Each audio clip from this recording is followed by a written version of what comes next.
প্রার্থী তালিকা ঘোষণা হতেই দিনহাটার বিভিন্ন এলাকায় নির্বাচনী প্রচারে তৃণমূল প্রার্থী উদয়ন গুহ।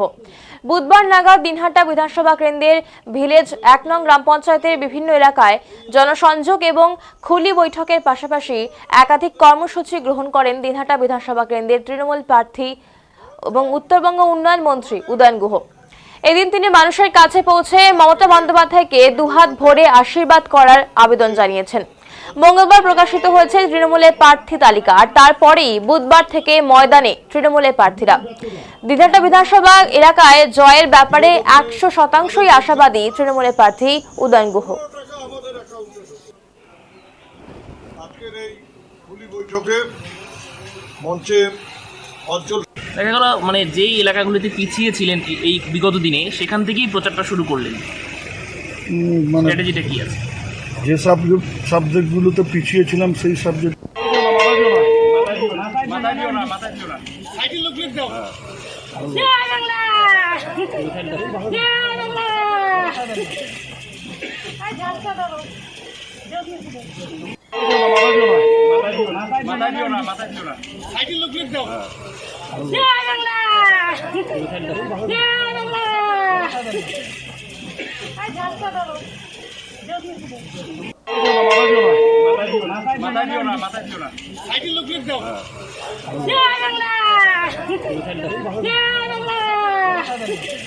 দেখা গেল মানে যেই এলাকাগুলিতে পিছিয়ে ছিলেন এই বিগত দিনে সেখান থেকেই প্রচারটা শুরু করলেন, মানে স্ট্র্যাটেজিটা কি আছে?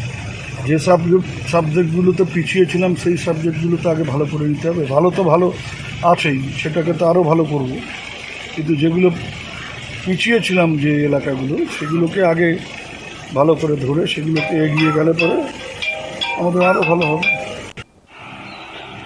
আজকের এই খুলি বৈঠকে মঞ্চে অঞ্চল সভাপতি লিটন মণ্ডল আছে, প্রধান আছেন রুমা, চেয়ারম্যান আলম সহ অন্যান্য জনপ্রতিনিধিরা আছেন, পঞ্চায়েত জেলা পরিষদের সদস্য। আমার সামনে উপস্থিত মা বোনেরা, ভাই বন্ধুগণ, সবাইকে আমি শুভেচ্ছা, নমস্কার, সালাম জানাই। আপনারা জানেন যে ঘোষণা হয়েছে যে আগামী 23শে এপ্রিল 9 বৈশাখ আমাদের দিনহাটা বিধানসভা কেন্দ্রে ভোট।